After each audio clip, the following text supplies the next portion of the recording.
Kita sekarang masuk surat Al-A'raf, surat yang ke-7.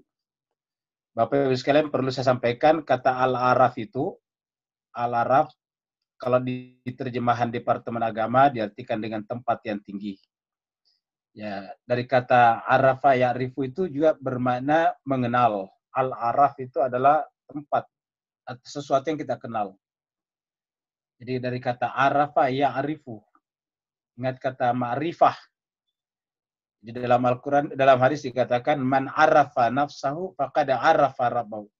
Siapa yang mengenal dirinya, dia akan mengenal Tuhannya. Jadi kata mengenal itu dari kata arafa, arafa ya'rifu. Adalah kata istilah bahasa Indonesia juga arif.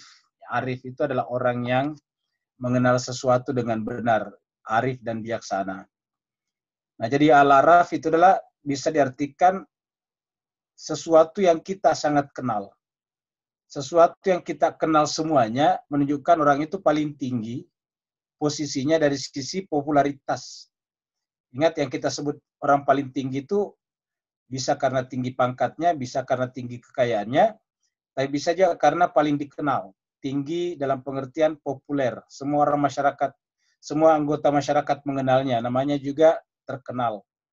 Terkenal dari kata mengenal, dia dikenal. Jadi Al-A'raf bisa bermakna adalah tempat, satu tempat yang orang-orang yang bertempat di tempat itu atau ada di tempat itu kita kenal. Jadi nanti akan kita ketemu ayat-ayatnya nanti pada saat di akhirat, sebelum kita pindah dari pada mahsyar menuju ke sorga, itu melewati jembatan, namanya titian sirat, yang merupakan cerminan dari Siratal Mustaqim di dunia. Kita pernah dulu gambarkan seperti ini jemaah sekalian ya, yaitu di akhirat nantinya ada tempat ini, katakan ini adalah pada mahsyar ya. Begini. Nah, kita sebutkan ini sebagai sorga. Ya, ini adalah sorga. Ini sorga di sini. Di bawah sini adalah neraka.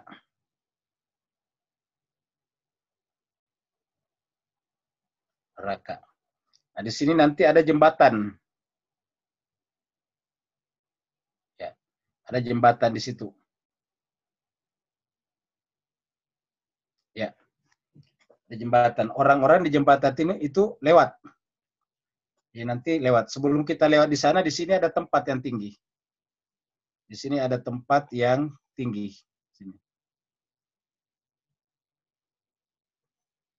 Yang ditempati oleh orang-orang tertentu. Orang di atas ini disebut dengan tinggi karena kita kenal. Orang ini adalah memperhatikan orang-orang yang lewat di atas. Jadi di sini ada orang di atas. Ya. Orang itu memperhatikan orang-orang yang lewat di sini. Ya. Sini nanti ada orang yang lewat menggelantung ke bawah. Ada yang merangkak. Ada yang jatuh ke bawah. Ada yang kepalanya di bawah. Ya. Dan jatuh. Nah, di sini namanya padang mahsyar. Ini kita sebut dengan padang mahsyar, PM. Mahsyar tempat berkumpul. Nah, pada saat kita lewat ke sini, nah ini macam-macam kata Nabi, ada yang jalan seperti kilat, ada yang jalan seperti naik kuda cepatnya, ada yang ada yang seperti orang berlari, ada yang seperti orang berjalan, ada orang seperti merangkak, ada yang seperti jatuh bangun, ada yang jatuh ke bawah. Yang jatuh ke bawah ini namanya neraka.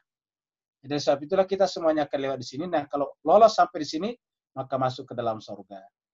Jadi surga itu adalah di belakang sini. Jadi surga tempatnya di belakang sini nih. Surga di situ. Nah, jemaah sekalian, makanya dikatakan bahwa sampai ke surga itu adalah melewati titian sirat, artinya berat. Makanya kita di dunia ini selalu minta ihdinas siratal mustaqim. Tidak mungkin itu harus dibaca berkali-kali dalam satu hari. Ingat, satu kali sholat, ya ada satu rakaat kita baca itu Al-Fatihah. Jadi kalau salat fardu saja itu 17 rakaat, 17 kali dibaca. Kalau ditambah dengan sunat-sunatnya, rawatib dan nafilahnya, itu sekitar 50 kali, 50 rakaat. Jadi 50 rakaat kita punya sholat dalam satu hari. Dan selama 50 itu juga kita membaca ihdinas siratal mustaqim. Jadi Bapak bisa bayangkan, waktu kita 24 jam per hari, di waktu kita 24 jam per hari, ya per hari, dan kita membaca ihdinas siratal mustaqim sebanyak 50 kali. Jadi artinya apa? Proratanya, rata-ratanya Bapak Ibu sekalian, berarti hampir rata-rata per setengah jam. Ya. Kan 50 ini 24 saja dikali 2 baru 48. Itu 50, bahkan ada yang 51. Kalau ditambah dengan salat duduk.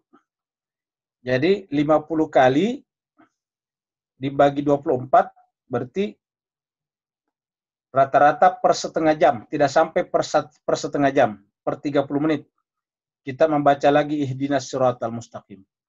Saya kira dari situ Bapak Ibu sekalian sudah bisa tahu betapa pentingnya itu makna ihdinas siratal mustaqim. Kenapa? Karena betapa banyaknya orang yang terpelanting keluar daripada jalan itu. Dan itu tidak melihat pada orang berilmu atau tidak berilmu. Orang berilmu dalam pengertian orang punya pengetahuan agama juga bisa terpelanting keluar. Lalu siapa yang bisa selamat? Al-Quran mengatakan adalah orang yang ikhlas. Jadi yang bisa selamat itu adalah dalam kehidupan ini, dalam beragama, ikhlas. Makanya berkali-kali di dalam Al-Quran disebutkan, wa ma umiru illa liya'budullaha mukhlisin, mukhlis, ikhlas. Apa artinya dalam beragama ini nggak punya kepentingan. Kalau kita beragama dan punya kepentingan, misalnya supaya terpilih, menjadi pemimpin, menjadi wakil, dan sebagainya, maka itu ada kepentingan. Beragama tidak boleh punya kepentingan, misalnya dengan beragama maka rezekinya lancar. Itu juga punya kepentingan. Dia beragama supaya selalu sehat walafiat. Itu punya kepentingan. Nah, di dalam Al-Quran semuanya diceritakan. Kalau beragama itu agar tidak sakit, maka tentu tidak beragamalah Nabi Ayub. Karena Nabi Ayub itu nabi, manusia suci, tetapi dia sakit luar biasa. Kalau misalnya kita beragama lantas dengan beragama kita tidak akan disirikin orang, tidak orang bersekongkol untuk merusak kita, maka tidak beragamalah Nabi Yusuf. Karena Nabi Yusuf itu 10 saudaranya, kakaknya bersekongkol membuangnya ke dalam sumur.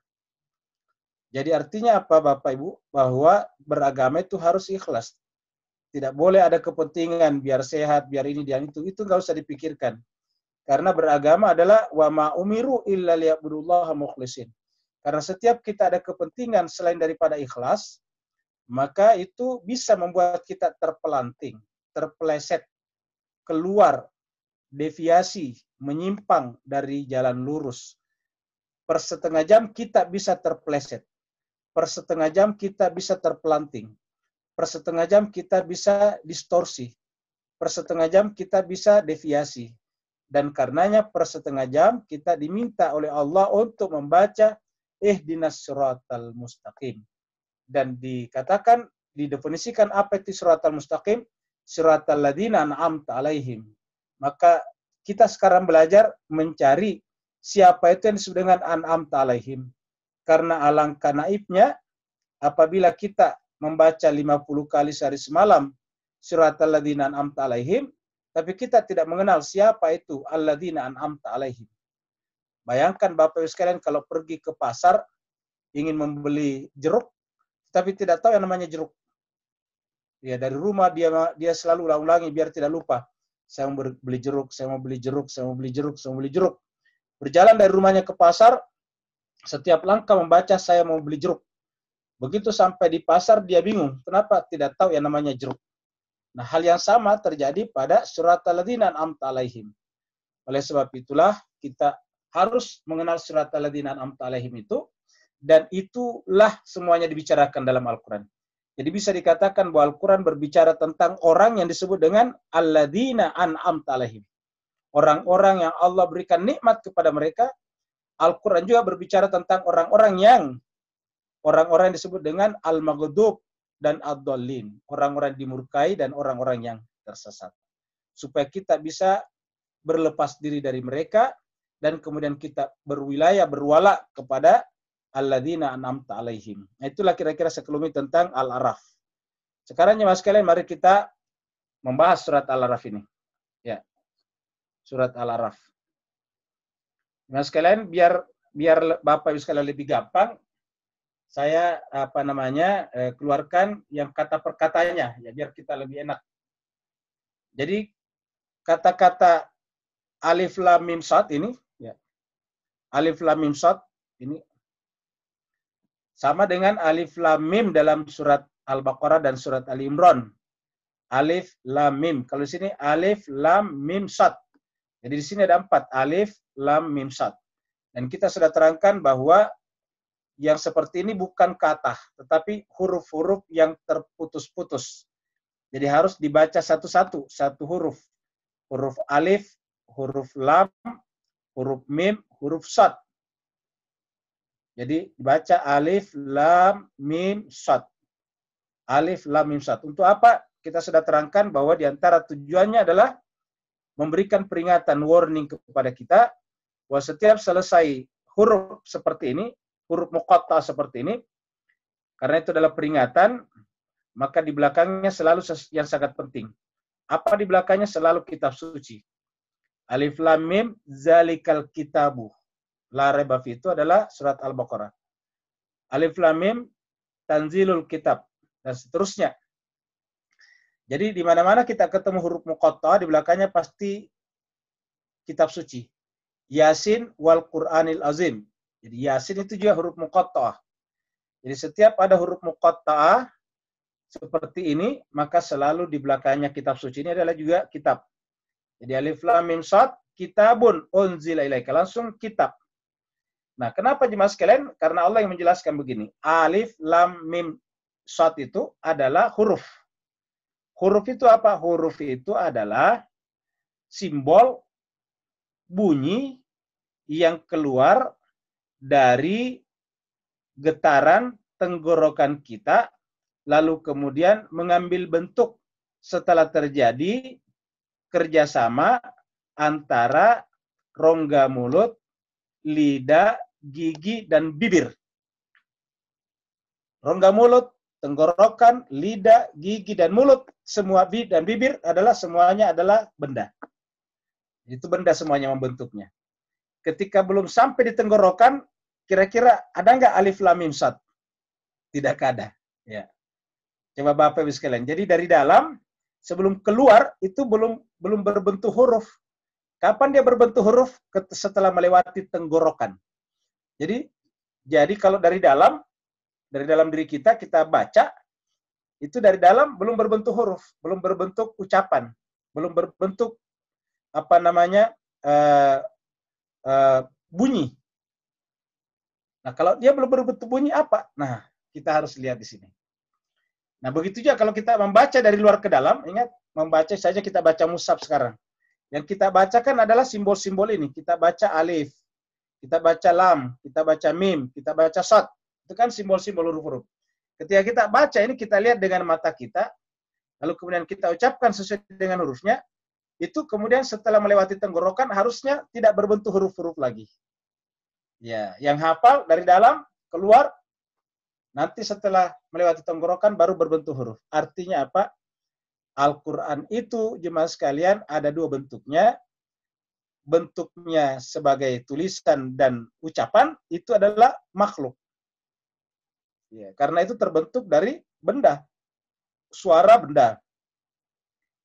Tenggorokan benda. Apalagi rongga mulut kita benda. Lidah kita benda.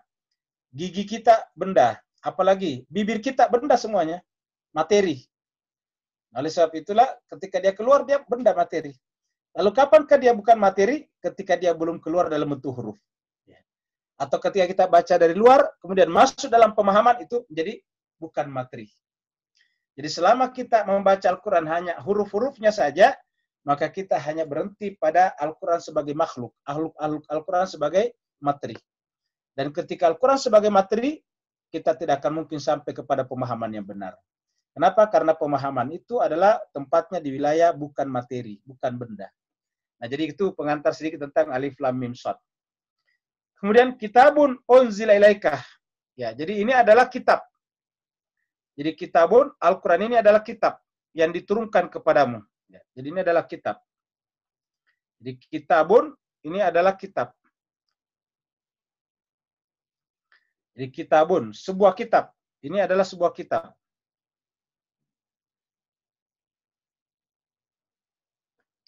Jadi kalau kitabun, sebuah kitab. Kalau al-kitabu, kitab tersebut. Ma'rifah namanya, dikenal. Ada artikel definite artikel. Al-kitabu. Ya. Kalau di Bapak Ibu baca di dalam surat Al-Baqarah dan surat Al-Imran, itu al-kitabu. Jadi di dalam surat Al-Baqarah, zalika al-kitabu. Zalikal kitabu. La raiba fi. Itu adalah al-kitab. Kalau di sini katakan kitabun. Unzila ilaika fala yakun fi sadrika harajun. Kitabun, sebuah kitab. Unzila ilaika. Jadi apa bedanya jemaah sekalian? Ya, apa bedanya antara yang yang kitab dengan Alkitab? Kita sampaikan bahwasanya kalau Alkitab itu ada alif lamnya, itu jelas ma'rifah namanya. Jadi, apalagi ada kata tunjuknya lagi, zalikal kitab. Sesuatu yang ditunjuk itu kan pasti ada. Bapak Ibu sekalian, kalau menunjuk sesuatu pasti ada, kelihatan. Tapi kalau tidak ditunjuk, tidak kelihatan. Nah, ketika Al-Quran itu dalam bentuk pemahaman, itu tidak bisa ditunjuk. Kenapa? Karena dia masuk di alam bukan benda, materi. Dan ketika dia kelihatan oleh kita, Alkitab, orangnya, maka kemudian kita bisa tunjuk itu Alkitab. Nah, jadi jemaah sekalian, bahwa ketika disebut Alkitab, maka di situ adalah kitab suci yang sekaligus bersama dengan sosok, bersama dengan person, bersama dengan individu yang di dalam dirinya ada kitabun unzila ilaika. Jadi ada kitabun unzila ilaika, ada kitab yang diturunkan kepada Muhammad. Nah, jadi kitab terlepas daripada diri, orang, person, sedangkan kalau Alkitab bersama dengan personnya. Makanya disebut dengan Alkitab.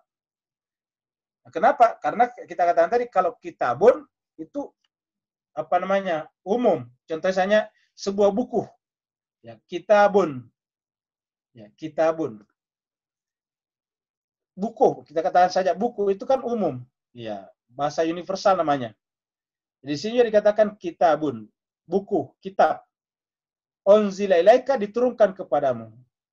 Jadi adalah bahwa yang dijelaskan di dalam ayat ini adalah yang tersimpan di dalam diri person itu. Ketika menunjuk yang tersimpan di dalam diri person itu sekaligus dengan personnya, maka kemudian kita sebut dengan Alkitab. Nah, kitab yang ada di dalam diri orang itu, Nabi dan Rasul dan orang suci, adalah bukan karangan, bukan hasil pembelajaran, bukan olah pikir, tetapi unzila ilaika, diturunkan kepadamu. Kitabun unzila ilaika, kitab itu diturunkan kepadamu. Ya. Jadi diturunkan kepada kamu Muhammad. Jadi kata-kata unzila ilaika, diturunkan kepada kamu. Unzila ilaika. Ini unzila. Diturunkan. Ilaika kepada kamu. Jadi di sini Pak Bu sekalian ada dua. Ya, di sini ada ila dan ada ka. Ka-nya ini adalah Muhammad. Jadi ka-nya ini adalah Muhammad. Ya, ini adalah Muhammad. Di atas. Jadi ka-nya itu adalah Muhammad. Sebuah kitab unzila diturunkan, kata diturunkan berarti dari tempat yang tinggi. Apa maksudnya tinggi di sini? Jangan bayangkan pohon kelapa. Tapi maksudnya unzila diturunkan dari tempat yang tinggi, artinya apa? Dari alam bukan materi. Makanya kemarin ada bapak kita yang bertanya, apakah agama mengikuti perkembangan zaman atau perkembangan zaman mengikuti agama? Kita katakan bahwa zaman berkembang itu adalah satu kemestian, keniscayaan, karena yang disebut dengan zaman adalah ruang waktu. Tanda ruang waktu adalah berubah, terus-menerus berubah. Sedangkan agama datang dari langit. Langit dalam tanda petik. Langit artinya dari non-materi, bukan benda. Dan karenanya tidak berubah. Ya, tetapi karena dia tidak berubah, maka dia bisa mengakomodasi yang berubah. Ingat, kalau yang berubah tidak bisa mengakomodasi yang tidak berubah. Ya, tetapi yang tidak berubah bisa mengakomodasi yang berubah. Maka agama tidak berubah, tetapi mengakomodasi, melingkupi, memayungi, ya, yang berubah. Contohnya, misalnya salat. Salat itu kan tidak berubah. Salat sebagai salat, Pak Bu sekalian. Ya, dari zamannya Nabi sampai sekarang, salat zuhur cuma 4 rakaat. Nggak pernah ditambah jadi 5 atau 6. Tetap 4 rakaat. Ya, kalau itu dikurangi waktu qasar itu jadi 2 rakaat. Jadi namanya zuhur 4 rakaat. Itu tidak berubah. Asar 4 rakaat tidak berubah. Maghrib 3 rakaat tidak berubah. Begitu juga tata cara salat tidak berubah. Berdiri, rukuk, sujud. Duduk di antara 2 sujud. Sujud lagi, kemudian terakhir nanti salam setelah tahiyat. Itu adalah tidak berubah. Sudah 1400 tahun tidak berubah. Tetapi mengakomodasi yang berubah. Memayungi yang berubah. Apa yang berubah? Yaitu jenis pakaian kita. Salat hanya mengatakan bahwa kalau salat wajib menutup aurat. Itu tidak berubah perintah itu. Tetapi alat penutup aurat yaitu baju bisa berubah. Bisa berubah bentuknya, bisa berubah cara membuatnya, bisa berubah bahannya, bisa berubah cara memproduksi benang dan kainnya, bisa berubah. Ya, jadi yang tidak berubah apa? Salatnya dan juga tata cara salatnya. Perintahnya bahwa kalau salat wajib menutup aurat semuanya secara sempurna. Jadi wajib menutup aurat secara sempurna pada salat. Nah, alat penutup apa auratnya? Mengikuti perkembangan zaman. Jadi bukan agama mengikuti perkembangan zaman, tetapi mengakomodasi perkembangan zaman.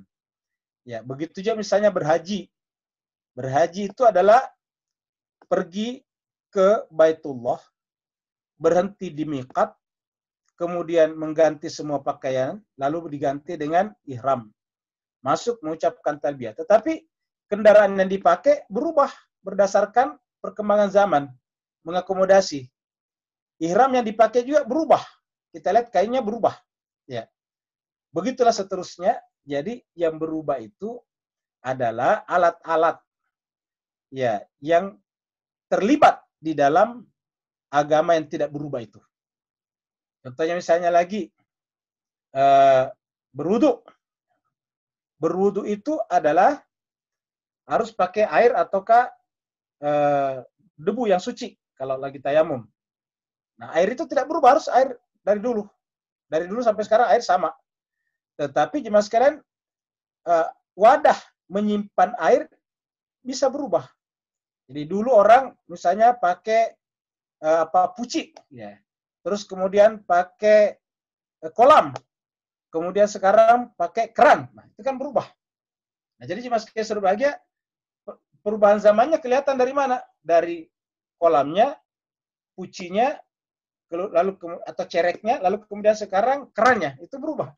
Ya, dulu Bapak Ibu yang masih ingat, terutama yang dari daerah, kalau orang dulu berwudu itu pakai kolam dulu. Di masjid masih pakai kolam. Ya. Nah, lalu kemudian belakangan ada yang pakai cerek dimasukin baru diisi air. Terus kemudian belakangan ini masjid nggak ada lagi kolam, yang ada adalah keran. Nah, jadi jemaah sekalian itu namanya itu berubah, itulah zaman, ya. Tetapi berwudu tidak berubah, air yang dipakai wudu tidak berubah. Dan juga bahwa kalau kita berwudu harus pakai air tidak berubah, tidak boleh diganti dengan parfum misalnya. Nah, jadi itu yang disebut dengan unzila, diturunkan. Jadi diturunkan dari mana? Dari alam, bukan benda yang tidak berubah. Jadi yang berubah itu adalah dunia kini. Makanya Bapak Ibu sekalian, pasti Bapak Ibu sekalian melihat perubahan pada dirinya. Tadinya misalnya rambutnya hitam semuanya. Sekarang sudah mulai putih sedikit demi sedikit. Tadinya kuat, kena dingin. Sekarang begitu kena dingin sedikit, masuk angin. Nah, itu kita berubah terus-menerus. Ya. Nah, kenapa? Karena kita berada di alam bawah namanya, alam perubahan. Nah, Al-Quran diturunkan, berarti dia berasal dari alam yang tidak berubah. Ya. Ilaika kepada kaum Muhammad. Jadi kaknya inilah yang mempertemukan, ingat Dimas sekalian? Jadi kaknya inilah yang mempertemukan antara kitab tadi dengan Nabi. Ya. Jadi kaknya inilah yang mempertemukan antara ini. Ya. Ketemulah kitabu dan kak. Ketika kitabun, ini kitabun ketemu dengan kak di sini, maka lahirlah namanya Alkitab. Lahirlah Alkitab. Ya. Lahirlah Alkitab. Alkitab. Ya. Lahirlah Alkitab. Pakai alif lam sekarang. Ya, coba lihat pakai alif lam di sini. Ya. Kenapa? Karena sudah ketemu kitabun unzila ilaika. Nah, jadi yang disebut dengan Alkitab itu pasti satu pasang, satu paket. Di dalam diri orang itu ada Al-Quran. Jadi syarat Al-Quran datang kepada orang itu tentu harus suci hatinya. Di kitabun unzila ilaika. Makanya ketika Al-Quran diturunkan kepada Nabi, sudah menyatu antara kitab dengan Nabi, menjadilah Alkitab, maka biasanya bisa saja orang tidak menolak kitabnya, tapi menolak orangnya. Ya. Ingat, ada orang yang menerima kitabnya, tapi menolak orangnya. Ini tidak mungkin. Ya. Kata mereka, ingat pembahasan kita sebelumnya, kenapa sih hanya Nabi Muhammad diturunkan Al-Quran? Kenapa tidak diturunkan kepada kami? Nah, itu kan berarti ada sentimen subjektif kepada orangnya. Ya. Ada kepentingan subjektif. Bukan menolak benarnya, tetapi kenapa sih Muhammad? Kan? Muhammad itu kan anak yatim. Muhammad itu kan dari keluarga Bani Hashim yang miskin, katakanlah begitu, ataukah tidak kaya banget. Beda dengan kami ini. Banyaklah alasan-alasan yang lain. Oleh sebab itulah ketika kitabun masuk kepada Ka menjadi Alkitab, nah banyak beralasan menolak orangnya. Jadi jemaah sekalian berbahagia, ujian terbesar dalam beragama itu adalah bagaimana menerima kitab suci satu paket dengan orangnya. Bahwa menerima kitab suci dan menolak orangnya itu mustahil, tidak mungkin terjadi. Ya. Jadi harus menerima orangnya. Maka oleh sebab itulah karena sudah orangnya ketemu, maka Al-Quran mengatakan apa? Fala yakun fi sadrika. Maka muncullah ayat ini, fala, maka janganlah yakun ada fi di dalam sadrika dadamu, sadar kesadaran kamu. Sadrika itu biasa diartikan dada seperti di Departemen Agama sini, dada juga. Tetapi secara harafiah bisa diartikan kesadaran. Sudur, sadar itu kata sadar bahasa Indonesia itu dari bahasa Arab sadar. Dari kesadaran kita menyadari. Jadi tidak boleh ada dalam kesadaran kita harajun. Tidak boleh ada harajun. Ya. Harajun. Apa itu harajun? Keberatan. Haraj itu keberatan. Di sini Departemen Agama artikan dengan kesempitan. Maksudnya sempit itu tidak mau menerima. Ya. Tidak mau menerima yang lain selain diri kita. Yang disebut dengan sempit itu kalau sempit dalam pengertian dada, selain diri kita tidak boleh ada yang kita percayai. Kita hanya percaya pada aku kita saja. Jadi satu-satunya patokan kebenaran, parameter kebenaran adalah aku saya, subjektivitas saya. Ya. Bukan kebenaran sebagai kebenaran. Maka oleh sebab itulah Al-Quran mengatakan, karena kitab ini bertemu dengan Ka, maka ya harus kita menerima Al-Quran satu paket dengan orangnya. Ingat, dengan orangnya. Maka supaya kita menerima Al-Quran satu paket dengan orangnya, maka fala takun fi sadrika harajun. Janganlah engkau bersikap sempit dada di dalam menyikapi ini. Minhu daripadanya. Ya. Makanya jemaah sekalian syarat jadi nabi semuanya itu adalah lapang dada. Apa artinya lapang dada? Menerima kemajemukan. Ya, menerima kemajemukan. Kebenaran itu patokannya bukan aku secara subjektif, tetapi aku objektif, yaitu Allah. Akunya Allah. Kebenaran. Maka coba kita dengarkan kata sadar. Dalam Al-Quran Nabi mengatakan, alam nashrah laka sadrak. Alam nashrah laka sadrak. Bukankah kami telah melapangkan dadamu Muhammad? Alam nashrah laka sadrak. Itu sadar di situ, kesadaran. Nabi Musa ketika diperintahkan untuk menghadap kepada Fir'aun di Gunung Turzina, dipanggil baru disuruh pergi ke Fir'aun. Wahai Musa, izhab ila fir'auna innahu tagha. Apa kata Nabi Musa? Dia minta diajari doa. Ya. Atau karena Allah mengajari kepadanya doa. Rabbi syrahli sadri. Jadi ingat, Rabbi syrahli sadri. Wahai Tuhanku, isyrahli, lapangkanlah bagiku sadri, dadaku. Jadi lapangkan bagiku dadaku. Jadi syaratnya adalah dada. Jadi oleh sebab itulah tidak boleh sempit dada kalau kita ingin menerima kebenaran. Kenapa? Karena ya yang namanya orang pasti ada sukunya, ada jenis kelaminnya, ada posturnya. Nah, sedangkan postur, jenis kelamin, dan suku bisa berbeda dengan kita. Jadi kalau kita ingin menerima sesuatu harus sama dengan kita, ya ini kan susah. Ya. Oleh sebab itulah syarat untuk menerima Islam atau mendapatkan hidayah harus terbuka hatinya. Bapak Ibu sekalian, saya ingatkan kembali surat Al-An'am. Ini surat Al-An'am. Masih ada, baru kita lewati beberapa hari yang lalu. Itu ayat 125. 125. 125 apa bunyinya? Surat Al-An'am 125. Famay yuridillah ayyahdiyahu. Siapa yang Allah inginkan. Famay yuridillah, siapa yang Allah inginkan. Famay yuridi, siapa yang diinginkan oleh Allah. An yahdiyahu, untuk diberikan hidayah kepadanya. Yahdiyahu. Maka apa? Yashrah sadrahu. Maka yang ada adalah dilapangkan dadanya. Yashrah. Sadrahu, kesadarannya. Lapang. Maka harus lapang, dadanya harus lapang. Yashrah sadrahu. Allah melapangkan dadanya. Lil Islam, baru bisa menerima Islam. Jadi kalau kita ingin menerima Islam, syaratnya adalah harus lapang dada. Jadi kalau ingin menerima Islam, harus lapang dada. Yashrah, baru menerima Islam. Yashrah sadrahu lil Islam. Sebaliknya, wa may yurid ayyadullahu, siapa yang diinginkan kesesatannya, ini yudillah, kesesatannya. Kalau tadi ini adalah hidayah, di sini tadi hidayah. Di sini kesesatan. Maka ya ja'al sadrahu, maka apa yang terjadi dengan sadarnya? Sadrahu, yaitu doyikan, sempit. Ya. Maka jadilah sempit. Ya. Wa may yurid ayyudillahu yaj'al sadrahu doyikan. Baru kemudian muncullah harajan, kesulitan. Nah tadi diartikan di sana kesempitan. Doyikan sempit, harajan sebetulnya itu keberatan. Ini sama-sama kata-katanya, harajan. Haraj itu artinya apa? Keberatan, tidak mau menerima, enggan. Seperti iblis, aba wastakbar, itu haraj. Ka'anna ma yasaddahu, seperti seakan-akan dia pergi ke langit. Ya. Ka'anna ma yasaddahu fis sama, saking sempitnya seperti naik ke langit. Apa itu naik ke langit? Semakin ke atas, semakin susah bernapas. Jadi kalau kita berjumpa dengan orang berbeda dengan kita, susah bernapas. Kadzalika ja'allahu rijsa, dan itu menunjukkan bahwa di dalam dirinya pikirannya banyak rijs. Ya. Dan itu menunjukkan tidak beriman. Apa itu rijs? Kotoran. Karena selalu memotret orang lain dengan sangka buruk. Memotret orang lain dengan sangka buruk. Jadi yas'adu fis sama kadzalika ja'alullahu rijsa 'alal ladzina la yu'minun. Jadi orang tidak beriman itu adalah gara-gara rijs.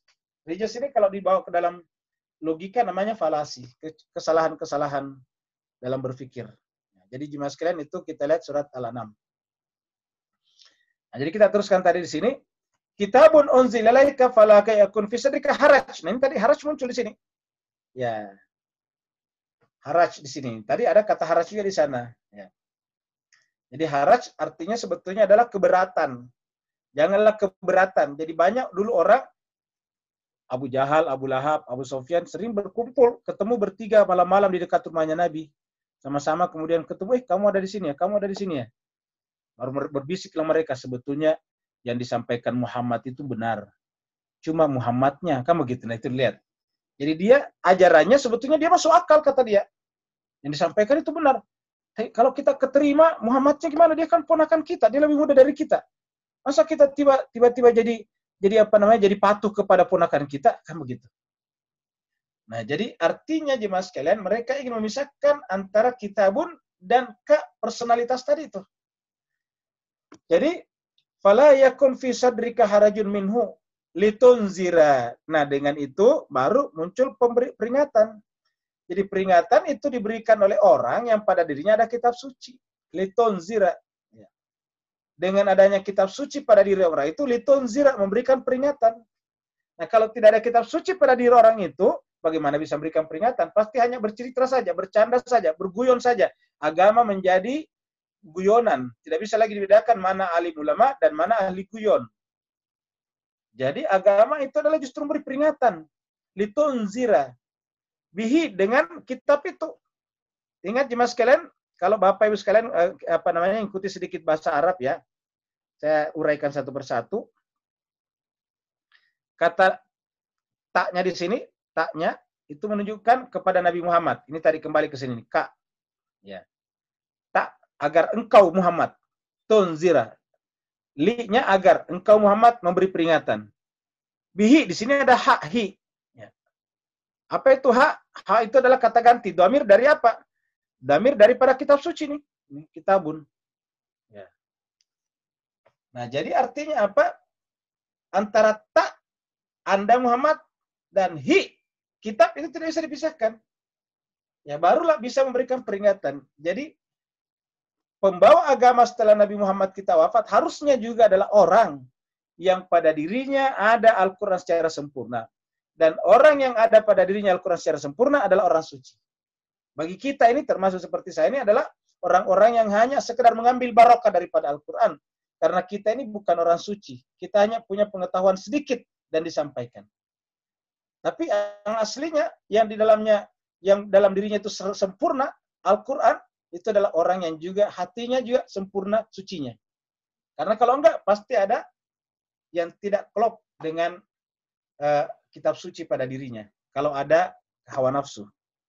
Jadi litunzira bihi wa dzikra, dan karenanya Al-Quran itu dan kamu adalah peringatan, pelajaran lil mu'minin, bagi orang beriman. Jadi kalau orang beriman itu harus menerima kesatuan antara kitabun dan orang. Kitabun dan rijalun. Kitabnya dan orangnya. Ya, jadi harus terima kitabnya, terima orangnya. Kalau tidak terima orangnya, bagaimana bisa menerima kitabnya? Inilah jemaah sekalian sebagai yang menyebabkan agama nanti rusak di pada agama-agama sebelum kita, sebelum Islam, karena mereka memisahkan antara agama dan orangnya. Contoh yang paling sering kita ambil jadikan sebagai contoh adalah kasus Nabi Musa, Harun, dan Samiri. Nabi Musa sudah mempersiapkan Harun sebagai penggantinya, sebagai khalifahnya, bahkan minta doa kepada Allah, waja'al waja'al min ahli, jadikanlah dari keluargaku, ahliku, sebagai wazir, pembantu saya. Haruna akhi, Harun saudaraku, disebutkan Harun akhi. Tetapi jemaah sekalian, begitu Nabi Musa pergi ke Gunung Tursina, baru 40 hari, sudah ada tokoh lain yang mengambil alih itu agama. Ya. Padahal sudah dikatakan bahwa pengganti saya, kata pengganti itu artinya pasangan kitab suci setelah saya adalah Harun. Tetapi tiba-tiba ada tokoh yang mengambil itu, yaitu Samiri namanya. Nah, pada saat diambil Samiri, terpisahlah ajaran dengan personalitas. Akhirnya apa yang terjadi? Samiri, karena tidak ada agama pada dirinya, tetapi dia membawa baju agama, maka kemudian jemaah sekalian terbahagia, yang terjadi adalah menjadi penyimpangan, menyembah patung anak sapi yang terbuat dari emas. Ya, jadi itu ayat 1, ayat 2. Ittabi'u ma unzila ilaika. Ittabi'u ma unzila ilaika. Ini ayat kepada Nabi Muhammad kita. Jadi ingat, kaknya masih Nabi Muhammad ini. Ya, ittabi'u ma unzila ilaikum. Tetapi ingat jemaah sekalian, kumnya adalah yang berkaitan tadi ini kum. Ya, coba perhatikan itu kumnya. Dari mana kumnya itu? Ya, ini kita kembali ke atas. Ya. Ini tadi adalah orang mukmin. Ya. Jadi kumnya itu adalah orang mukmin. Jadi orang mukmin ini adalah, ya, saya turunkan lagi ke bawah. Kelihatan. Nah. Jadi kumnya ini, ya. Jadi kumnya di sini, ittabi'u ma unzila ilaikum. Perhatikan ini. Tadi di sini ilaika. Ya, perhatikan itu. Nah, ini aslinya di sini ka. Ya. Ka di situ. Tapi pertanyaannya kenapa berubah jadi kom di bawah? Ya. Nikah. Tiba-tiba berubah jadi kom. Ya. Ittabi'u ma unzila ilaikum. Di atas tadi unzila ilaika, kan begitu. Ini ayatnya sama nih, ini nih. Unzila. Sini juga unzila. Ya. Bedanya di atas adalah ilaika, sedangkan di bawah adalah ilaikum. Nah, kok tiba-tiba kak berubah jadi kom? Karena yang dimaksud kom di sini adalah al-mu'minun. Ya. Siapa itu al-mu'minun? Al-mu'minun adalah yang menerima kesatuan antara ini. Kesatuan antara ini. Inilah yang disebut dengan orang mukmin. Jadi orang menerima kesatuan antara kitab dan personalitas, itulah beriman. Dan mereka itulah yang dikatakan sini, kum, tetaplah kalian mengikuti. Ittabi'u ma unzila alaikum mir rabbikum, dari Tuhan kalian. Ya. Ittabi'u ma unzila alaikum mir rabbikum. Baru setelah ada kata kerja perintah, ini di belakang ini kan adalah ittabi'u, ini adalah kata kerja perintah. Ikutilah. Di belakangnya ada larangan nih. Ya, di sini ada larangan la. Ya. Larangan la, lam nahi namanya.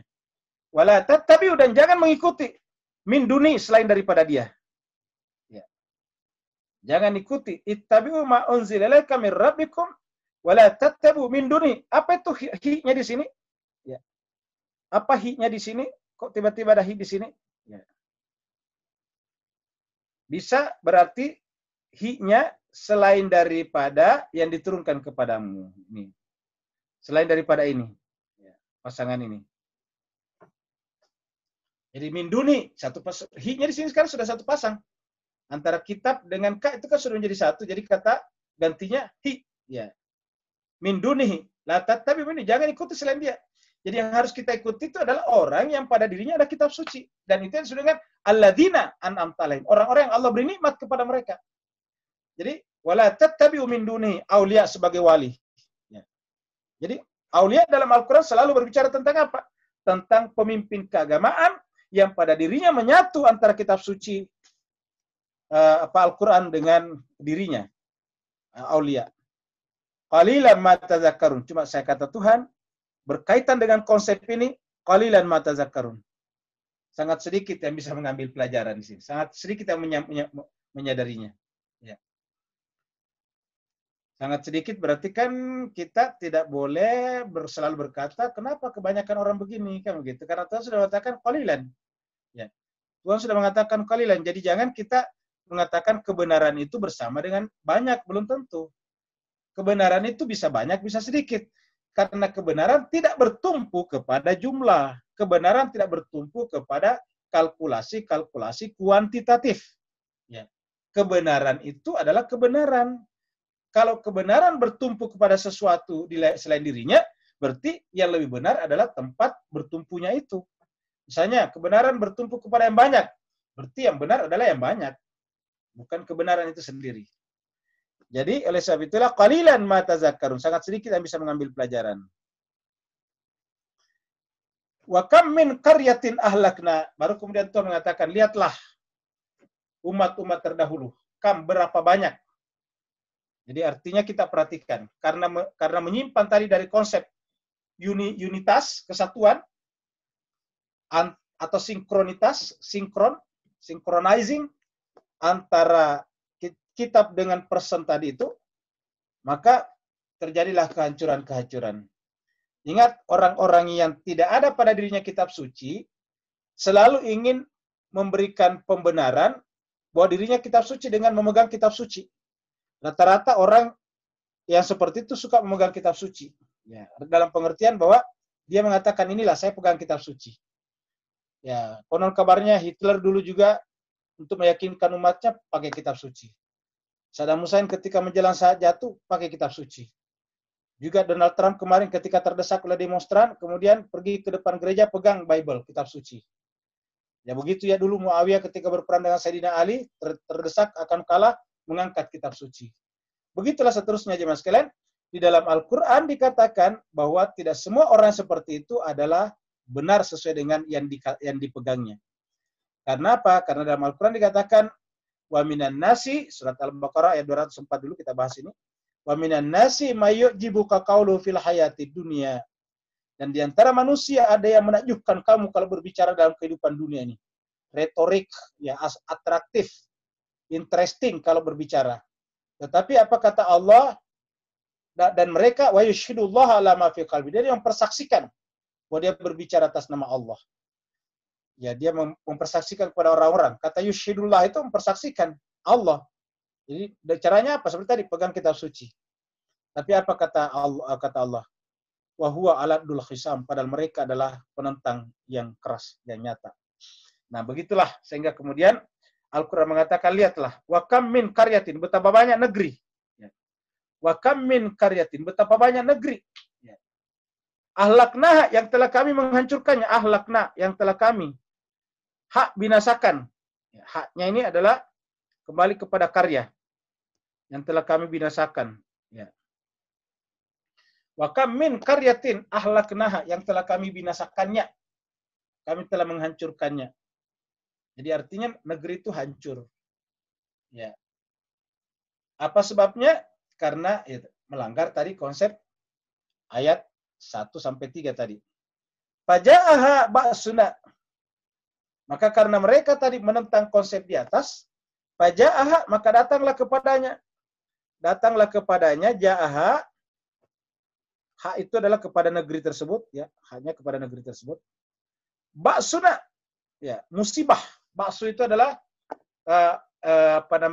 ba'su itu sesuatu yang menyebabkan kerusakan. Itu ba'suna. Bisa misalnya angin topan, itu kan rusak, ba'suna. Ya. Jadi kesimpulannya ba'suna di sini karena didatangkan oleh Allah diartikan dengan azab atau diartikan dengan akibat yang buruk. Ba'suna itu akibat yang buruk dari kami. Bisa datang kapan? Bayatan, malam hari. Atau hum, ketika mereka qailun. Qailun itu secara harafiah artinya berbicara. Qail itu dari kata qala yaqulu qailun. Ketika mereka sedang berinteraksi satu sama lain. Ya. Jadi dalam keadaan tidur atau dalam keadaan beraktivitas. Ya, bayatan tidur, qailun beraktivitas, berkomunikasi satu sama lain. Nah, jadi artinya jemaah sekalian betapa banyak negeri yang telah hancur. Ya. Bapak Ibu bisa lihat, ya, bangsa-bangsa sebelumnya. Kita yang dekat dengan kita ada bangsa Yunani hancur. Kita katakan dekat karena baru 2000 tahun yang lalu. Kemudian Romawi kemudian hancur. Ya. Cordova juga Islam hancur. Turki Utsmania juga telah hancur. Pasti penyebabnya sama. Ya. Karena kalau kebenaran tidak mungkin mengalami hal seperti itu. Begitu juga kita lihat di depan kita ada Inggris yang tadinya berjaya seluruh dunia. Lalu sekarang di take over oleh Amerika. Kita menyaksikan Uni Soviet dulu berjaya, hancur. Lalu sekarang kita juga menyaksikan Amerika sudah dalam keadaan rapuh sedemikian rupa. Seperti seperti peradaban tua yang sudah sangat rentah. Ya. Nah, jadi jemaah sekalian berbahagia, jadi semuanya itu terjadi. Kenapa? Karena miskonsepsi. Jadi makanya Al-Quran datang sebagai petunjuk supaya konsep kita bagus. Supaya tadi kita menempatkan perubahan zaman berada di dalam payung agama yang tidak berubah. Nah, sehingga bisa mengendalikan yang berubah. Karena kalau perubahan tidak dikendalikan oleh yang tidak berubah, bisa menjadi liar. Dan perubahan itu menjadi tidak terkendali. Oleh sebab itulah, perubahan itu harus diakomodasi, harus diatur oleh yang tidak berubah. Agama harus memayungi perubahan zaman. Apa yang berubah dalam zaman ini? Teknologi, sains, filsafat manusia, itu semuanya bisa berubah. Nah, maka kam min qaryatin ahlaknaha faja'aha ba'suna bayatan auhum qailun. Pemakan itu tadi yang kita sebutkan yang besar-besar Pak Bu ya, yang kecil-kecil masih banyak lagi, maksudnya di daerah lain seperti peradaban Maya, Inka, di Indonesia ada Borobudur, ada Majapahit, ada di Kalimantan, kerajaan-kerajaan besar dulu ada juga di Nusantara, ada di Sriwijaya di Sumatera pusatnya, kemudian ada juga dulu Tarumanegara, jadi banyak peradaban sebelumnya. Jadi apakah kita tidak belajar dari peradaban besar itu yang telah berbuat sesuatu yang besar, tapi kemudian runtuh begitu saja. Nah, pada saat akan runtuh, pada saat akan terjadi, pada sudah terjadi, sudah mulai turun itu peradaban, famakana dakwahum, maka tidak ada seruan mereka. Dakwah itu adalah panggilan mereka. Tidak ada dakwah mereka, tidak ada kata-kata mereka, tidak ada panggilan mereka. Famakana tidak ada, ya. Dakwahum, panggilan, seruan, munajat mereka, mereka. Ketika ja'ahum, datang, ya, ketika datang kepada mereka. Apa yang datang kepada mereka? Ya tadi itu. Ya. Yang datang tadi adalah ba'suna. Ketika datang kepada mereka, ba'suna, ini ada di bawah ba'suna. Ya. Illa kecuali berkata. Illa kecuali berkata. Ya. Illa anqalu berkata. Mereka akan berkata. Inna sungguhnya kami. Inna kunna dulu tadinya. Jadi mereka hancur. Kenapa? Karena tadinya zolimin. Nah ini dia zolim. Lalu apa yang disebut dengan zolim di sini tadi? Jemaah sekalian. Yaitu memisahkan kitab suci dengan person. Kalau kitab suci itu kita artikan dengan kebenaran, berarti kita memisahkan kebenaran dengan personnya, dengan personalitasnya. Jadi kebenaran itu kita bisa temui di dalam diri orang. Kebenaran itu tidak bisa kita temukan melayang-layang seperti burung-burung. Kebenaran tidak bisa kita temukan seperti daun-daun yang jatuh dari pohon. Di mana kita temukan kebenaran? Coba. Kan orangnya. Matematika, siapa yang pernah melihat matematika? Kan enggak. Matematika itu ada dalam orangnya. Yang kita lihat paling misalnya buku matematika ditulis oleh ahli matematika. Buku kedokteran ditulis oleh dokter yang sangat ahli di bidang itu. Jadi ilmu kedokteran sering nggak pernah kita lihat wujudnya. Yang ada wujudnya orangnya. Jadi yang selalu semua yang namanya ilmu pengetahuan itu orangnya. Nah, ketika kita memisahkan itu, mau menerima ilmunya tapi menolak orangnya, nanti zolim namanya. Karena misalkan antara tubuh dengan jiwanya namanya. Kita terima jiwanya tapi menolak tubuhnya. Ya, tidak bisa seperti itu. Jadi maka berkatalah mereka, kami zolim. Kami lakukan kezaliman. Jadi jemaah sekalian, ya Bapak bisa lihat sekarang kalau memang Amerika Serikat sekarang bergerak menuju kepada keruntuhannya, kita sekarang menjadi saksi bahwa keruntuhan itu memang adalah cermin daripada kezaliman. Ya. Apa itu kezaliman? Coba kita lihat. Di Amerika sekarang pejabat-pejabatnya sepakat mengatakan bahwa masuk ke dalam toko mengambil isinya itu adalah tidak sah, ilegal, karena itu namanya menjara, looting. Itu namanya menjarah. Itu penjara, melanggar undang-undang. Tetapi pejabat-pejabat yang mengatakan itu juga melakukan hal seperti itu kepada negara lain. Ngambil minyaknya Irak, ngambil minyaknya negara-negara lain. Kan looting juga. Jadi artinya apa? Jemaah sekalian ini menunjukkan bahwa tidak konsisten. Ya. Kalau mereka menentang, mereka marah kepada orang yang melakukan penjarahan di toko-toko, mereka harusnya lebih marah lagi menjarah negara-negara orang lain. Ya, mengambil kekayaan negara-negara lain. Kenapa sama-sama looting kalau misalnya mengambilnya dengan cara yang ilegal? Ya, seperti contohnya kita lihat di Venezuela, disanksi sedemikian rupa. Kenapa? Karena Maduro tidak melibatkan kontraktor-kontraktor minyak dari Amerika Paman Sam untuk terlibat. Lalu kemudian disangsilah seperti sama dengan Iran. Disangsi kenapa? Karena Iran mandiri tidak mau diambil kekayaan alamnya. Nah, jadi Mas sekalian itu kalau dilakukan secara paksa ya looting juga namanya, itu juga adalah penjarahan. Nah, jadi Al-Qur'an mengatakan falanas'alanna alladziina ursila ilaihim. Nabi-nabi datang dalam rangka mengajari manusia bagaimana membangun peradaban. Peradaban itu supaya bagus harus diatur oleh hukum-hukum dari alam yang tidak berubah. Karena peradaban sendiri adalah sebuah aktivitas budaya manusia di alam ruang waktu yang terus-menerus berubah. Kalau tidak ada perubahan, tidak ada peradaban. Karena disebut peradaban, karena berubah. Disebut ini peradaban Yunani. Kenapa? Beda dengan peradaban sebelumnya, Mesir kuno. Peradaban Romawi, beda dengan peradaban Yunani. Begitulah seterusnya. Ketika tidak ada perubahan, tidak ada kemudian identifikasi. Tidak ada pencirian. Jadi, falanas'alanna alladziina ursila ilaihim. Kami pasti akan meminta tanggung jawab. Ya, falanas'alanna. Kami akan menanyakan. Falanas'alanna. Kami akan menanyai. Ya.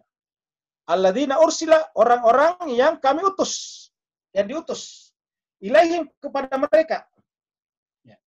kepada mereka. Siapa? Ya tentu nabi-nabi tadi bersama dengan kitab suci yang ada pada dirinya. Wala nas'alanna, dan kami pasti akan menanyakan.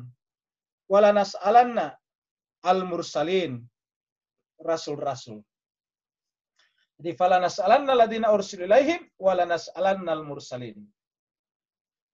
Jadi jemaah sekalian, kalau kita lihat di sini ada dua unsur, tapi kita tidak bahas ini hari. Ya, ini ada di sini kata-kata al-mursalin, dan di sini juga ada lagi arsala ilaihim. Ya, bisa saja itu juga maksudnya, tetapi kok ini terjadi pengulangan. Jadi bisa saja mursalin itu disebutkan terakhir karena dilanjutkan oleh pengganti-penggantinya, karena pengganti-penggantinya itu adalah juga menjalankan seperti yang Nabi amanahkan, maka disebut juga dengan ursila ilaihim. Jadi falanas alannalladzina. Jadi Allah pasti akan minta pertanggungjawaban. Jadi nabi-nabi. Apa pertanggungjawaban Allah kepada, apa permintaan pertanggungjawaban Allah kepada nabi-nabi? Yaitu tadi, apakah benar yang disampaikan adalah agama tadi? Ya, kitab suci kan? Kembali tadi ke atas ini. Ya. Ini tadi. Ittabi, kata-kata ittabi. Ya, ini tadi. Ittabi'u ma unzila ilaika. Jadi artinya apa? Nabi-nabi itu hanya menyampaikan ini. Ittabi'u ma unzila ilaikum. Ya. Ini tadi di atas. Jadi yang diturunkan kepada kalian. Dari mana? Dari Nabi. Nabi juga begitu tadi. Ya. Kitabun unzila ilaika. Ya. Dan kita juga begitu. Maka dikatakan wala tattabi'u tadi. Wala tattabi'u. Ya, wala tattabi'u. Janganlah mengikuti selainnya. Ya, selainnya. Nah, jadi jemaah sekalian, pertanggungjawaban itu terkait dengan kitab suci. Maka Bapak Ibu sekalian, kita bersyukur pada malam ini dan 3 kali seminggu kita memperdalam kitab suci. Supaya nanti juga kita di akhirat Bapak Ibu sekalian terhindar dari pertanyaan seperti itu. Falanakussanna alaihim bi'ilmin wa ma kunna ghaibin. Falanakussanna alaihim, pasti kami akan menceritakan. Ingat, kata nakussa itu dari kata kisah. Ingat jemaah sekalian, kata nakussanna ini dari kata kisah. Falanakussanna alaihim, kami pasti akan menceritakan, mengkisahkan alaihim kepada mereka. Dengan apa? Ilmu ini. Muncul lagi kata ilmu di sini. Jadi muncul lagi kata ilmu Bapak Ibu sekalian. Sudah berapa kali kita melihat kata-kata ilmu muncul dalam Al-Quran. Bi'ilmin, dengan ilmu. Jadi artinya sesuai dengan kaidah-kaidah ilmu. Wa ma kunna, dan kami ghaibin. Wa ma, dan tidak kunna kami ghaibin, ghaib. Apa artinya jemaah sekalian? Tuhan itu sebetulnya tidak pernah ghaib. Ya. Kalau misalnya surga neraka ya ghaib sebetulnya.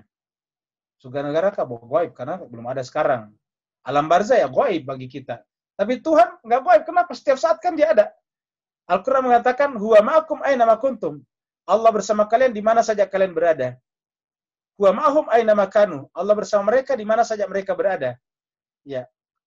I'lamu annallaha yahulu bainal mar'i wa qalbi. Ketahuilah bahwa Allah itu selalu berada di antara dirinya dan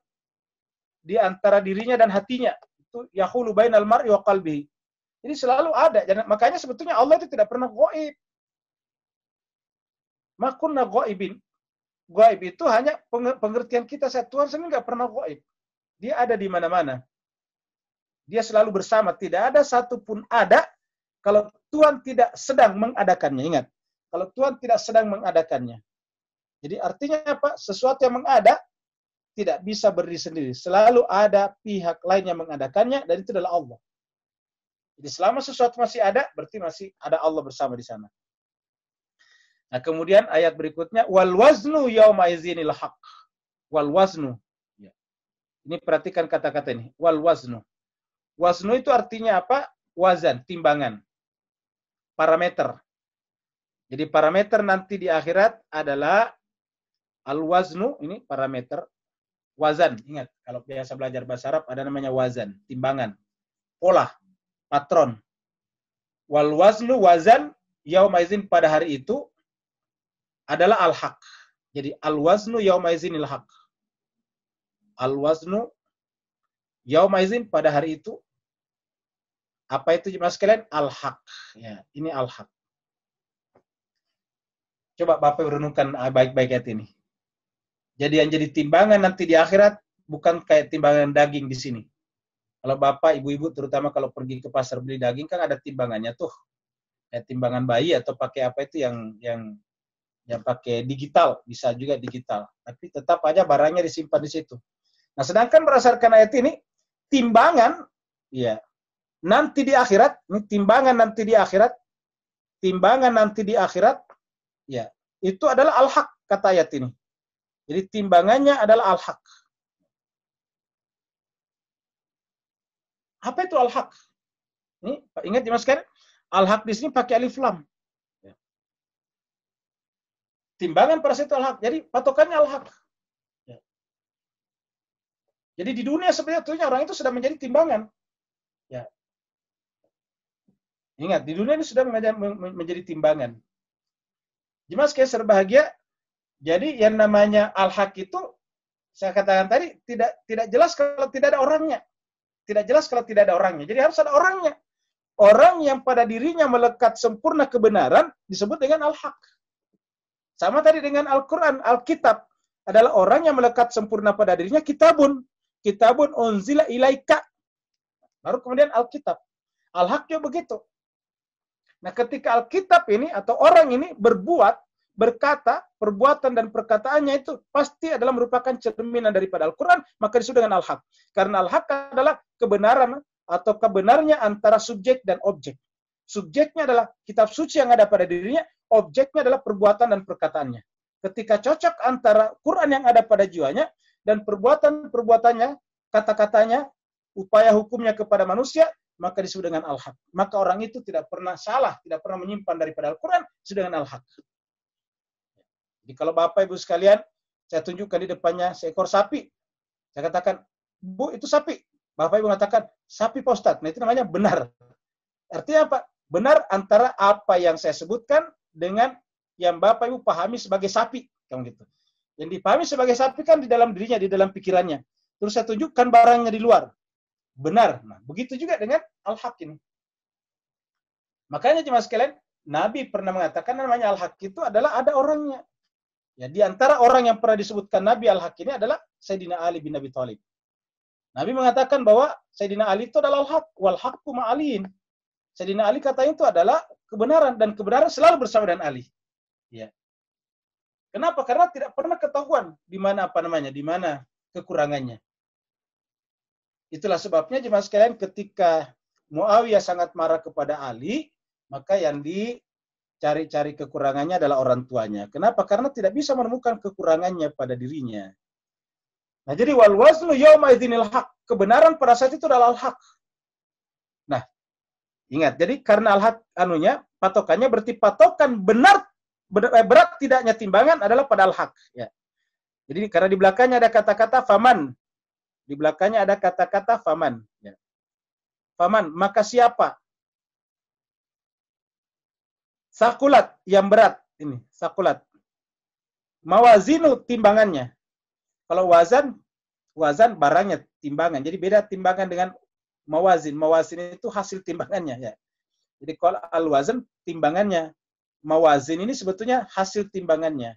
Setelah ditimbang. Ya, bobotnya. Jadi kita artikan bukan timbangannya, tapi bobotnya. Siapa yang berat, bobotnya. Ya. Jadi siapa yang berat, bobotnya. Jadi bobotnya terhadap timbangan itu. Fa'ulaika, maka mereka itulah hum, orang-orang yang al-muflihun, orang yang beruntung. Ya. Itulah orang yang untung, yang menang nanti di akhirat.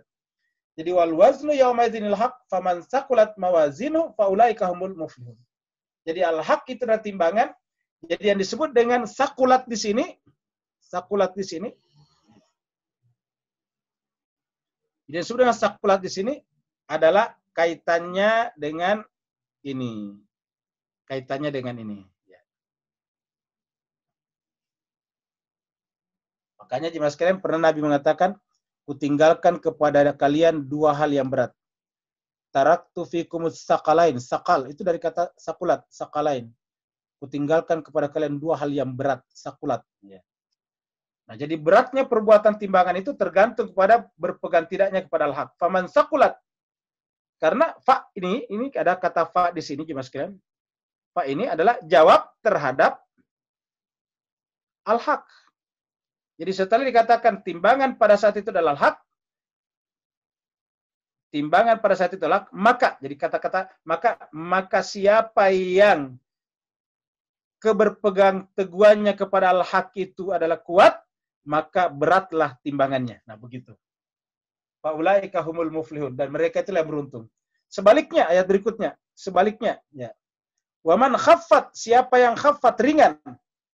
Ya, siapa yang ringan, khaffat.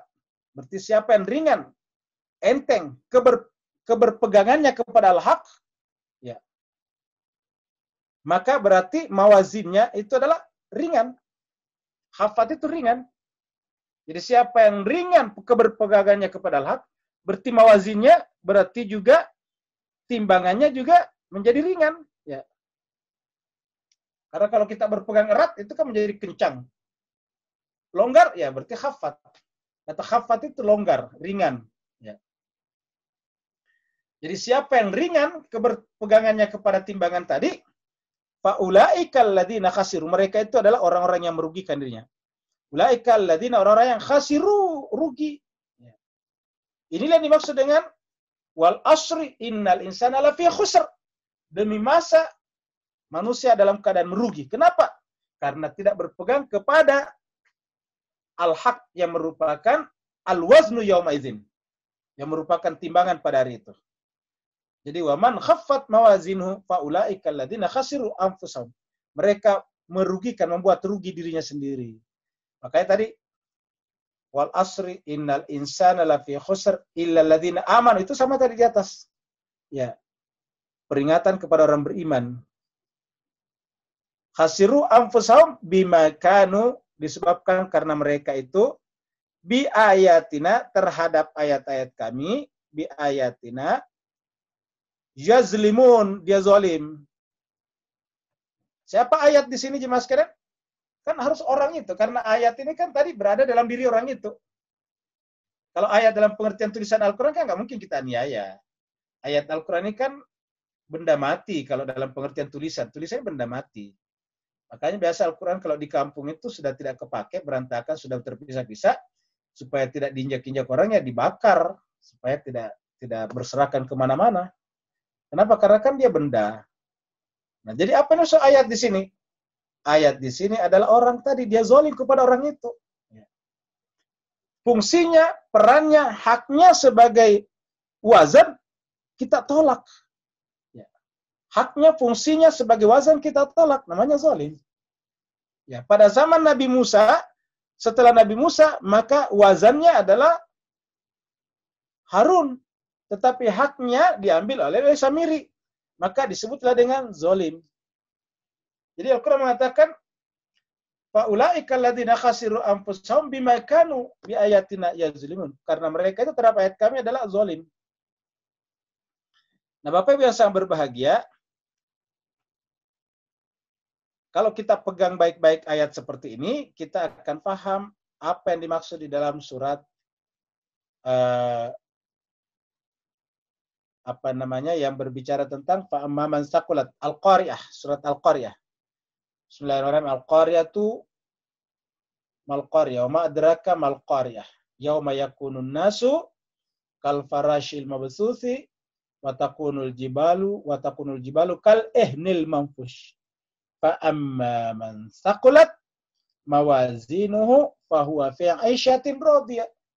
Fa'amma man saqulat mawazin, siapa yang berat timbangannya, maka tempatnya radiyah. Sebaliknya wa amma man khaffat mawazinu fa ummuhu hawiyah. Siapa yang ringan timbangannya, ummu hawiyah. Ummu itu secara Arabnya ibunya, tempat kembalinya adalah hawiyah. Madraka mahya, apa itu hawiyah? Quran mengatakan narun hamiyah, api yang menyala-nyala. Baru kemudian Allah mengatakan walaqad makkannakum fil ardi, sungguh kami menempatkan kalian di muka bumi. Jadi Allah mengatakan Allah menempatkan kita di muka bumi itu, lalu diberikan kepada kita tadi wazan supaya kita jangan sampai salah. Jadi siratal mustaqim adalah wazan itu sendiri. Jadi walaqad, dan sungguh, ya. Makkannakum, kami menempatkan kalian di muka bumi. Makanna itu diberikan tempat dari kata makan. Makannakum, kami berikan makan, tempat. Di mana? Di muka bumi. Ya. Wa ja'alna, dan kami siapkan, ja'alna kami jadikan. Lakum, bagi kalian semuanya. Fiha, di dalam bumi itu. Ma'aisyah, semua jenis kehidupan. Bapak bisa bayangkan ya. Sekarang ini di dunia penduduk 7,7 miliar. Setiap hari mereka makan ikan semuanya. Tapi ikan di laut tetap aja tidak habis. Luar biasa. Kenapa? Allah siapkan itu untuk kita semuanya. Air tetap turun sehingga kemudian mengairi sawah-sawah dan ladang-ladang. Sehingga kita bisa makan tomat, sayur, kacang, dan sebagainya. Kita bisa makan setiap hari. Kenapa? Allah siapkan semuanya. Ya. Kita pengen yang asin-asin, ada. Diciptakan garam. Kita pengen yang kecut-kecut, diciptakan asam. Semuanya Allah berikan. Kita pengen makan yang pedas-pedas, diciptakan cabai. Pokoknya apa saja yang kita ingin rasakan ada di muka bumi. Wajalna lakum fiha ma'asya. Tetapi apa kata Allah? Qalilan ma tashkurun. Sangat sedikit di antara kalian yang bersyukur. Sangat sedikit yang bersyukur. Pertanyaannya sekarang, apa itu bersyukur? Nah, tentu di sini bersyukur, Bapak sekalian ya, bersyukur di sini tidak bisa berdiri sendiri. Bersyukur di sini adalah kaitannya tadi di atas, ya. Jadi bersyukur di sini, ya. Jadi bersyukur di sini, syukur adalah kaitannya dengan apa tadi? Al-waznu. Jadi kaitannya dengan al-waznu tadi di sini. Ya, ini. Al-waznu. Nih. Yaitu al-haq. Jadi siapa yang bersyukur adalah menerima al-haq itu sebagai al-wazan. Menerima al-haq itu sebagai timbangan, sebagai parameter, barometer, sebagai tolak ukur dalam kehidupan ini. Itu yang disebut dengan bersyukur. Kenapa? Kenapa Allah meminta mewajibkan kita itu? Kenapa? Karena ini Tuhan yang berikan semuanya kepada kita. Karena Tuhan berikan kepada kita semuanya, tentu Tuhan punya hak. Apa haknya Tuhan? Meminta kita untuk berpegang ke situ. Tuhan meminta kita karena sudah berikan, sama misalnya dengan kehidupan kita sehari-hari. Kalau ada perjanjian dua pihak, salah satunya sudah menjalankan kewajibannya, maka yang lain menjadi jatuh kewajiban pada pihak yang lainnya. Dan yang menjalankan kewajiban pertama itu mempunyai hak kepada pihak yang kedua. Begitulah juga.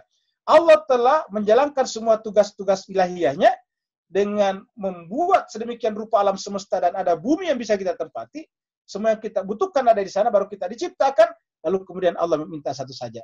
Dan permintaan Allah itu juga bukan untuk dirinya, untuk kita. Yaitu, ingat, al-wazn, timbangan, parameter, saya nanti di akhirat adalah al-haq. Maka siapa yang menerima itu adalah tasyakkarun. Sekarang mengertilah kita apa yang dimaksud dengan syukur. Ya. Sekarang mengertilah kita makna syukur yang sesungguhnya. Jadi syukur itu bukan hanya sekedar berterima kasih bisa menghirup udara, tapi syukur yang paling benar adalah menerima al-haq sebagai al-wazn tadinya.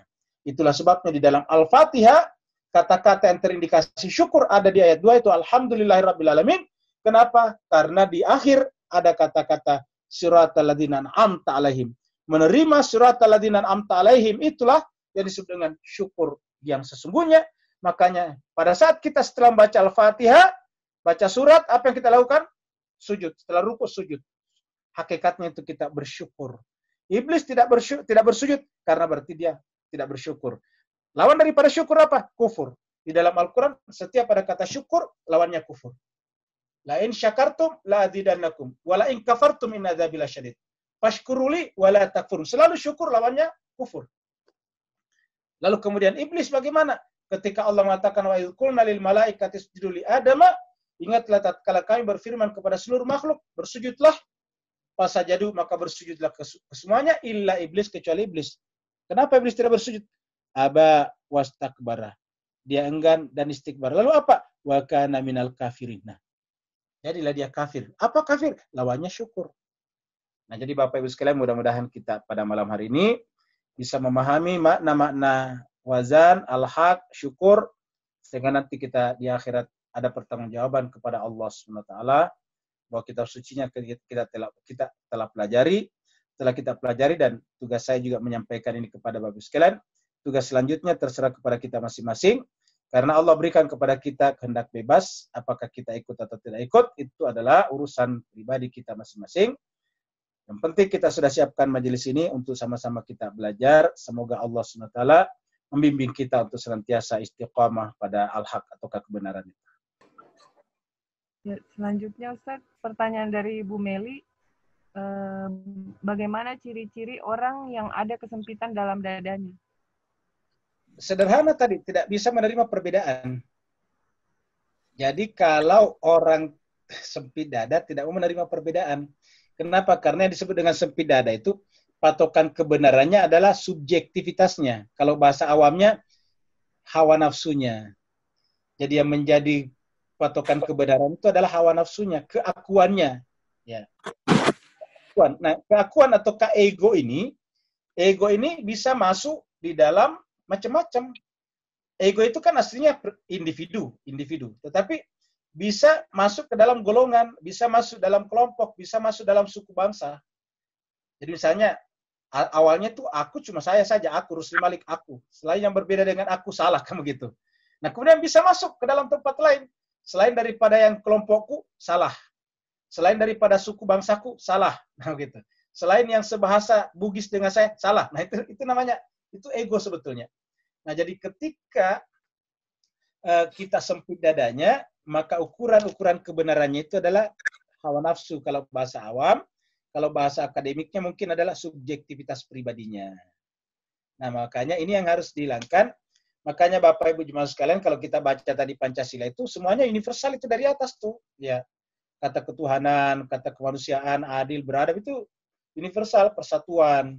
Nanti bicara secara spesifik Indonesia pada sila kelima, kemanusiaan, itu yang kelima, keadilan sosial bagi seluruh rakyat Indonesia. Karena kan ini adalah negara Republik Indonesia, barulah di situ. Jadi penyebutan kata Indonesia itu nanti di 5 itu. Ya, keadilan sosial bagi seluruh rakyat Indonesia. Itu adalah patokan bagi pemimpin.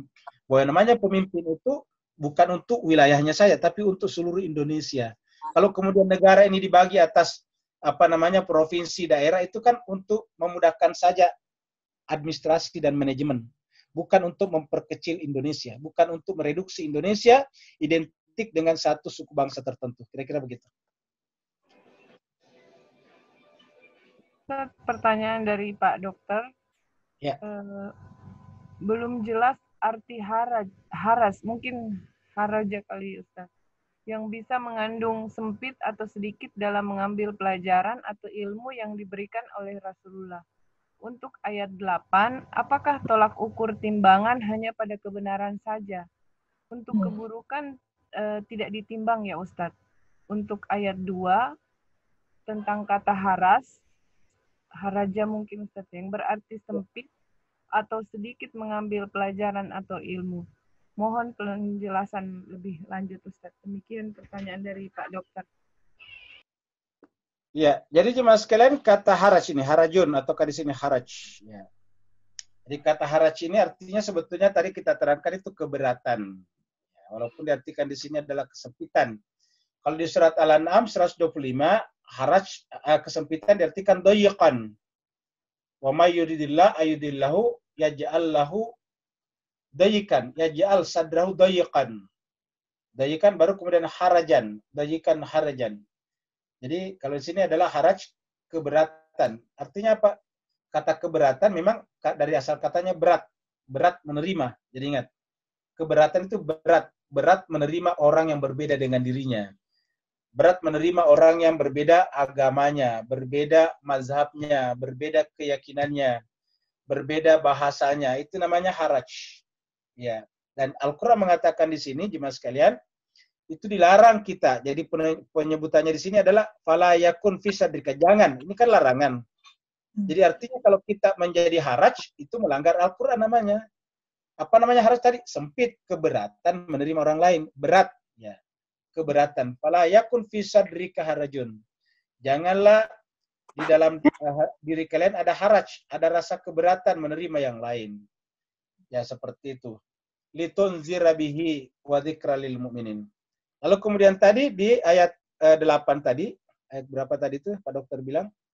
Ayat 8 sama ayat 2 Ustaz. Ya, ayat 8. tentang al-haq, keberatan. Apakah cuma al-haq yang jadi timbangan? Bagaimana dengan keburukan? Kan begitu kata Pak Dokter tadi. Dengan diterimanya kebenaran sebagai timbangan, Pak Dokter tadi pertanyaannya, maka terdefinisikan juga keburukan, Dok. Karena artinya apa? Begitu menyalahi al-haq kan berarti keburukan namanya. Ya, kan ini kehidupan cuma dua saja. Jadi kehidupan cuma dua. Berdasarkan Al-Qur'an ini cuma dua, ya. Kita bikin di sini saja lingkarannya, ya. Cuma dua saja. Yang satunya adalah al-haq. Ini adalah al-haq, hak. Kita sebut saja hak. Yang satunya adalah lawan daripada al-haq, batil. Ya, jadi begini. Jadi begitu dia tidak masuk di sini, berarti kan dia ada di sini. Ya, begitu dia ada di sini, tidak ada di sini, gitu. Jadi ini cuma dua saja, makanya di akhirat juga cuma dua tempat. Di akhirat itu yang hak inilah tadi yang menjelma menjadi sorga. Jadi yang hak inilah nanti menjadi sorga, jannah. Ini itu jadi jannah di akhirat. Ya. Ini menjadi jannah. Dan inilah nanti di akhirat menjadi nar, ya, narun. Ya. Jadi inilah yang terjadi. Jadi al-haq ke bawah nanti ujungnya adalah jannah, sorga, sedangkan batil ujungnya adalah nar. Cuma dua saja. Jadi begitu terdefinisikan hak, terdefinisikan batil.